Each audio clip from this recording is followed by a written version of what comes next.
Some NAU students are kicking axe. And find out who is whipping our state capitol into shape.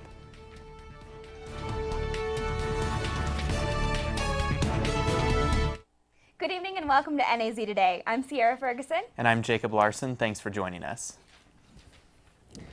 Pete Gomez, a Coconino County detention officer, is in custody after being accused of having inappropriate sexual conduct with a female inmate in the jail.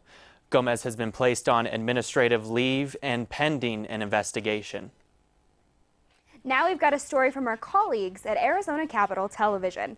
A whip is an official who is selected within his or her own political party. Typically, their job is to act as enforcers, making sure that legislatures vote according to the party's official policies. To bring us more on Arizona's legislative whips is Andre Dominguez from Arizona Capitol TV.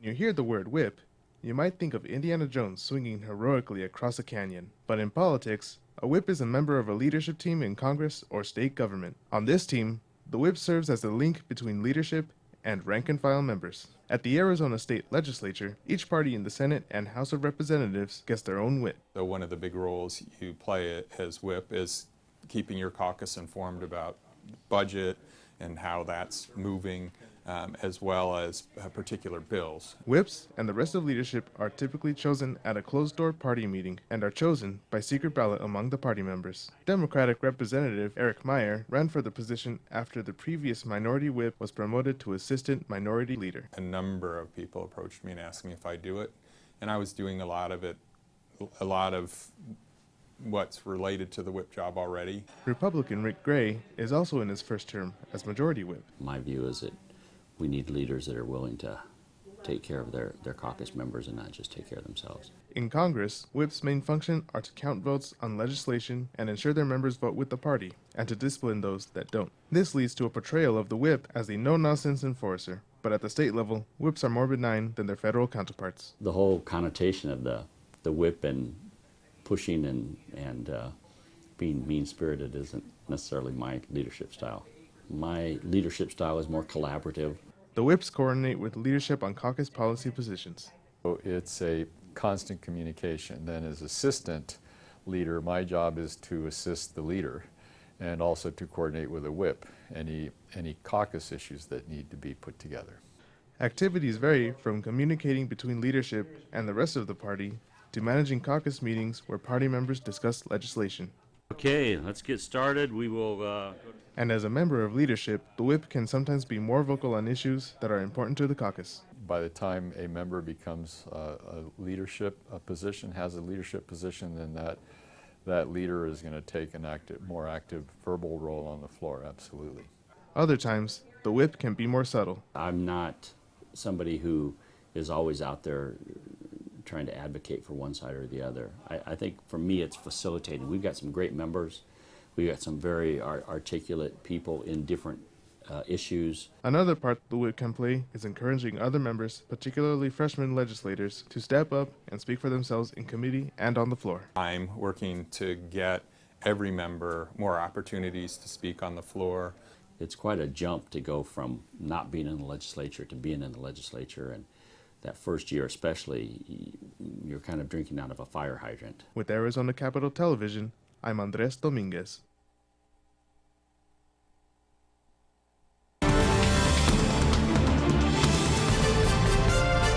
Coming up, we take an inside look at Flagstaff's Wrestling Club. And another furry friend stops by our studio for a new edition of Pet of the Week.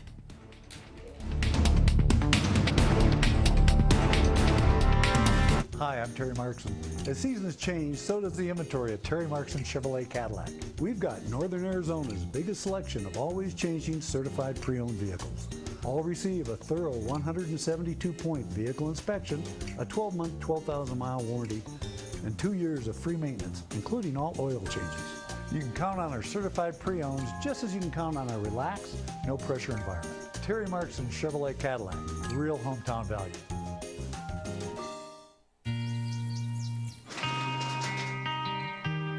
I've got a job to do today. I've got a job to do today.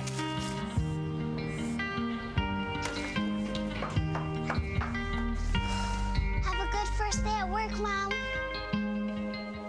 donations to Goodwill fund job training programs right in your community. Feels good to start fresh, right? Sure does. And like that, you're a job creator. Pro wrestling has been known for its flashy and larger-than-life characters, and NAZ Today's Miguel Alvarez had the privilege to speak with a wrestler about the success of NAU's only pro wrestling club, Kick-Axe Wrestling. I've been into professional wrestling for, since I was small. My grandfather was really into wrestling.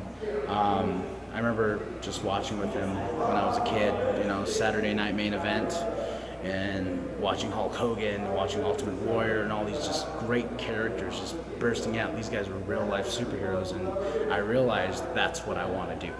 I am currently the leader of the club. I put on this entire show with everybody's help. Kick-Axe Wrestling, or KAW, is NAU's only pro wrestling club. Kyle Martinez, also known as Parallax, is the last founding member of the group and has kept the club alive for the past semester. He is also the curing champion of the ring. I have a lot of things planned, especially as champion.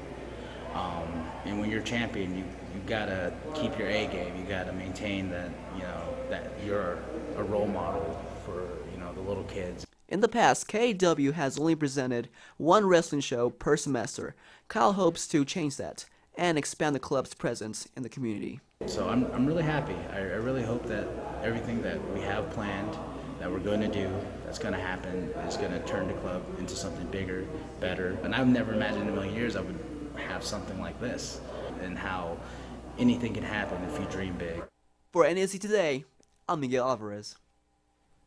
Second Chance Center for Animals is a nonprofit organization that has been helping cats and dogs in the Flagstaff community since 2004.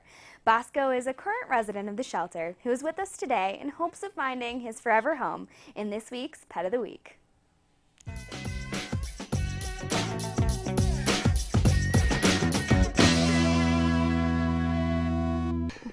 Celebrating their 10-year anniversary, Second Chance Center for Animals is a home for cats and dogs all over Flagstaff. And today we have Bosco and his friend Kelly. Hello. Can you tell me a little bit more about Bosco? Bosco is our perfect pup. He's been with us for about 5 months.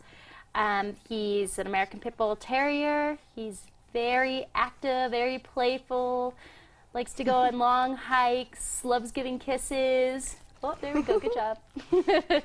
And yeah, he's the perfect pup right now.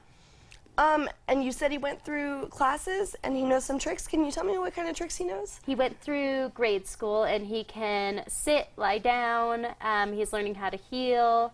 He's learning how to shake, and he's learning how to do a little 360. Do you guys know where he came from? We're told he came from the White Mountains at a campground site, and they found him just wandering. And he went to another shelter, and then from that shelter, he got transferred to our shelter. He's a very loving pup. Can you tell me a little bit more about his personality? He spends a lot of the days in the office with me because he's high energy. And he's full of kisses. He loves other dogs. He's always got a friend that he hangs out with at Second Chance. He's full of distractions sometimes. He needs a home that the person loves to hike, likes to go outdoors, and likes to travel, things like that. Does well in the car, we found out today. All right, thank you so much. Thank you. For more information about Bosco and Second Chance Center for Animals, you can visit our website.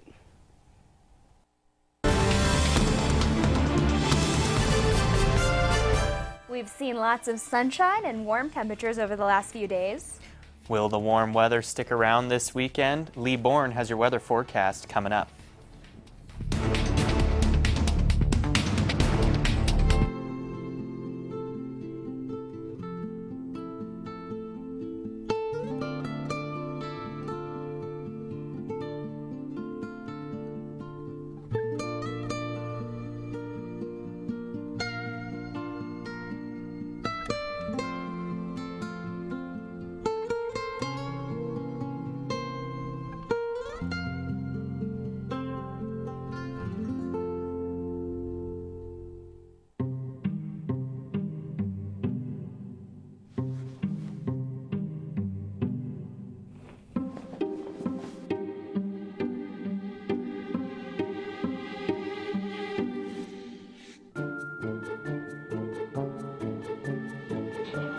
The smallest moments can have the biggest impact on a child's life.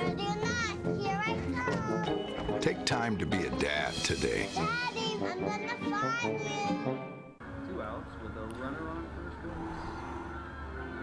Now the big guy comes up to bat, hitting .342 with 92 RBIs and 36 homers.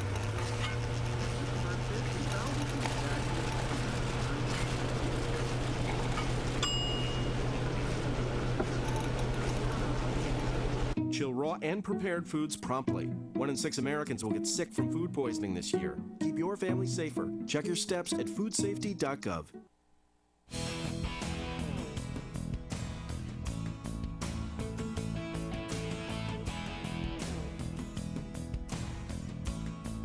All right, another mild April day out there today. Not quite as warm as we were earlier in the week. We hit the 70-degree plus mark here twice in Flagstaff this week. Today we are in the upper 60s, still well above average for this time of year, obviously. Average for this date, 57 degrees, record high, 75 set back in 1907. Super dry around here, looking at the precipitation since September 1. Good 5 inches below average. Last Saturday, we managed 0.03 of an inch of precipitation, if you can kind of step back to last Saturday. Remember, we had a few snow flurries around. Well, another weak storm system to deal with this coming Saturday. Out there tomorrow, we have an upper level low spinning off the Southern California coast today. That brought some high cloud cover periodically through the day. On Saturday, tomorrow, it rolls right through southern Arizona. It's a pretty weak storm system and very minimal moisture, but just enough to put a chance of light rain sprinkles into the forecast through the day on Saturday and bring temperatures down a good 5-8 degrees from where they were today. So a bit cooler and some scattered very light rain showers. We will not see snow. The storm system is not cold enough to bring any snow showers to the region. Any rain will be on the very light side. Overnight tonight, I think we're mostly clear with an overnight low of 31 degrees. For tomorrow, take high temperatures down 5 degrees or so. Forecast for us here in Flagstaff, 63 degrees. And I put that question mark because light rain showers are going to be very spotty. So I can't really say for sure whether we're going to have some rain showers to really disturb your Saturday or not. 63 is still a pretty nice high temperature out there. Sunrise now, getting into the 5 o'clock hour, 5:59. Here's a look at statewide temperatures Saturday, and I think we see that chance of light rain showers all across central and northern Arizona. 77 in Sedona, 72 Prescott, 72 in Payson, and 75 in Winslow. If you're heading down to the south central desert, Phoenix, 89 degrees. There'll be no chance of any type of rain showers down across the desert regions. Okay, here's a look at our extended forecast. We have that rain showers in there tomorrow, as we just talked about. Sunday, we're back to sunshine, but it will be on the breezy to windy side. Winds gusting up around 30 miles per hour or so. Sunshine into Monday. And then we get into mid next week, and there's another kind of weak spring storm system that I think brings us a windy Wednesday. And for you down in Sedona, slight chance of rain showers out there tomorrow, 77 degrees. Also breezy and sunny on Sunday at 78. Stay in these mid 70s into Tuesday. Lower temperatures a little bit and bring in some wind with what looks to be a weak storm come Wednesday, or a dry type spring windstorm. Well, I sure hope that we see a little bit of rain tomorrow. Yeah, we could certainly use it. I'm right there with you. Yeah, that moisture is always such a good thing. I've been loving the warm weather, though. Yeah, it's been really nice to get some warmth around here for sure, and not too much wind. It's been a really nice week. Yeah, it has. Absolutely. Well, thank you so much for joining us, and stay tuned for the overtime right after this.